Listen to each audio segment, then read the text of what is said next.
श्री स्वामी समर्थ. नमस्ते सर्वांना. तर पहा, सकाळी सकाळी गॅलरीमध्ये काय पसारा करून ठेवला आहे तुम्ही. तर माझ्याकडे स्नेक प्लांट आहे, ते खूप मोठं झालं होतं. तर ते छोट्या कुंडीत होतं, तर त्याला जरा मोठ्या कुंडीमध्ये ॲड केलं. तर पहा, आज जेवणासाठी काय मेनू आहे तो. तर आज जेवणासाठी आळूची वडी, कारल्याची भाजी आणि डाळ भातही बनवलेला आहे. तर म्हटलं स्वयंपाक वगैरे पटकन करून घ्यावा आणि जेवण वगैरे करावं, म्हणजे दुपारी जरा मुलांसोबत गप्पा गोष्टी वगैरे करता येतात. आणि मुलं घरी असले की कसा टाइम निघून जातो ते कळतच नाही.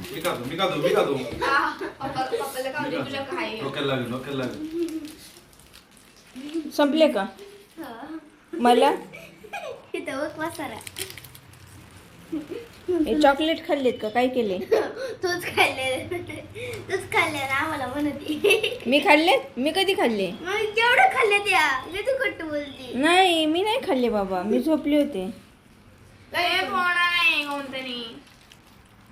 चला लुडो लुडो खेळू एकदा. लुडो आणि मग झोपू. पप्पाचा आज मी जिंकणार. नाही, आज कोण जिंकणार? पप्पा आज कोण जिंकणार? आज मी हारणार. आज मी पप्पाचं काय बोलतच नाही. पप्पा व्हिडिओ चालू झाले. पप्पा सायलेंट किलर आहे. सायलेंट किलर म्हणजे माहिती का? गपचूप डायरेक्ट डाव आणायचा. खेळायचं लुडो. हा, एक डाव पप्पा. सुट्टी लागली काहीतरी फील, सुट्टी लागल्याचा फील काहीतरी. गावाकडं असतो म्हणजे मजा आली असते. चला लावा. तुमच्या इथे आहे ना लुडो? या मम्मीच्या फोन मध्ये घ्या. मम्मीचा फोन गेमिंग आहे. नको, फॅन हवा किती येते तिकडनं. फुकटच फॅन.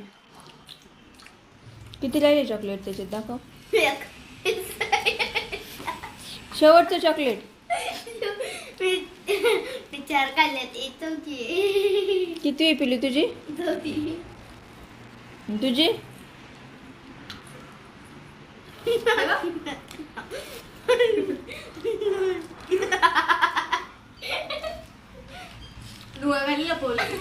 दाखव पिल्या.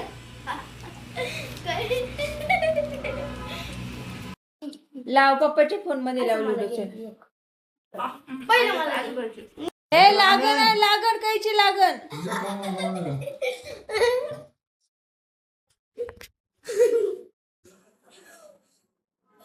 दीदी, झाडू आणि सुपली आहे चॉकलेटचं भरलेलं. पूर्ण चॉकलेट खाली सांडवले पिल्लू. तुला वाटतं का काही? सगळं पायाला चिकटतंय ना मग ते.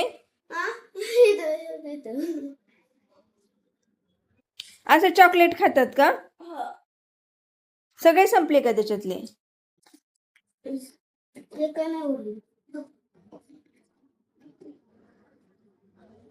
दिदू, झाडू आणि सुपली आण चल.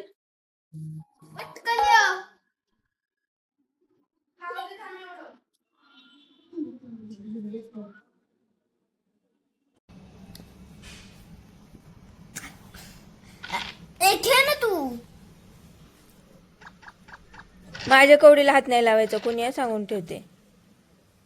आणि कोणाच्या कवड्याला हात नाही लावायचा. ज्याने लावली त्याने बुक्की.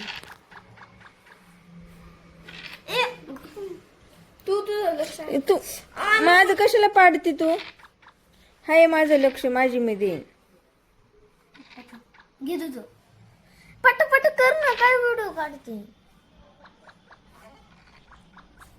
आज पिलूची भाजी नाही. दुपारी छान मुलांबरोबर लुडो वगैरे जरा खेळलो, तर जरा बरं वाटलं. आणि नंतर लुडो वगैरे खेळून मुलांना पुन्हा भूक लागली, तर म्हटलं काहीतरी टाईमपास म्हणून खायला भेळ वगैरे बनवावी. तर पहा, घरामध्ये भेळ होती. तर छान त्याच्यामध्ये कांदा, टोमॅटो वगैरे आणि कोथिंबीर वगैरे टाकून छान ओली भेळ केली आणि छान भेळीचा आनंद वगैरे घेतला. आणि आमचा पिल्लू तर भेळ खाताना त्याच्याबरोबर सॉस वगैरेही खायला घेऊन आला आहे. आणि आंबे तर अजून घरात आहे, त्यामुळं काही टेन्शनच नाही.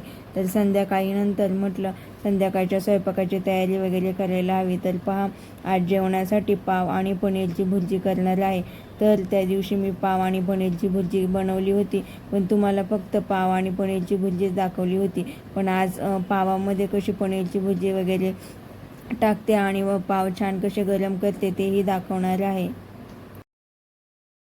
पनीरच्या भुर्जीमध्ये टाकायला थोडा लसूण वगैरे कापला आणि हिरव्या मिरच्या वगैरे काही त्याच्यामध्ये बारीक करून टाकल्या नाही, कारण की हिरवी मिरची चिरून टाकली की पावाच्या मध्ये पनीर भुर्जी भरली की मुलांच्या तोंडामध्ये मध्ये मध्ये मिरची लागली की तिखट लागतं आणि नंतर मुलं खात वगैरे नाही. म्हणून म्हटलं फक्त त्याच्यामध्ये लाल तिखटच थोडंसं टाकलं, म्हणजे जास्त तिखट बनवलं नाही, कारण की तिखट बनवलं की मुलं खात नाही आणि म्हणून हिरवी मिरची वगैरे टाकली नाही, फक्त थोडंसं लाल तिखट वगैरे टाकलं आणि छान कांदा वगैरे परतून घेतला आणि पनीर हाताने छान कुस्करून वगैरे घेतलं आणि नंतर कांदा परतून झाला की त्याच्यावरतून छान पनीर वगैरे टाकून दिलं आणि कोथिंबीर तर माझ्याकडे असते, त्याच्यामुळे भली मोठी कोथिंबीर त्या पनीरमध्ये टाकली आणि छान भुर्जी हलवून वगैरे घेतली आणि 2 मिनटं झाकण ठेवून छान पनीर शिजून दिलं आणि नंतर म्हटलं पावामध्ये पनीरची भुर्जी वगैरे भरावी आणि त्याच तव्यामध्ये पाव गरम करण्यासाठी ठेवावे. तर पहा पनीरची भुर्जी वगैरे शिजली आणि त्याच तव्यामध्ये छान पावामध्ये पनीरची भुर्जी भरते आणि छान 5 ते 10 मिनटं मंद गॅसवरती पाव छान कडक होईपर्यंत भाजून घेते, म्हणजे खायला कसे कुरकुरीत आणि क्रिस्पी लागतात, तर मुलंही आवडीने खातात. रोज कोणती भाजी करायची आणि कोणती नाही याचं टेन्शनच असतं आणि मुलांना काहीतरी रोज काहीतरी चमचमीत खायला लागतं, त्याच्यामुळे घरातच असे काहीतरी वेगवेगळे प्रयोग करून मुलांना खायला देते, म्हणजे जरा बाहेरचं खाणं वगैरे टाळता येतं. नाहीतर मुलं सारखं काहीतरी आणायला सांगतात बाहेरून आणि मग पुन्हा पोट वगैरे बिघडलं की दवाखान्याची भरती होते. त्याच्यामुळं घरातच मुलांना काहीतरी वेगवेगळं चमचमीत बनवून देत असते.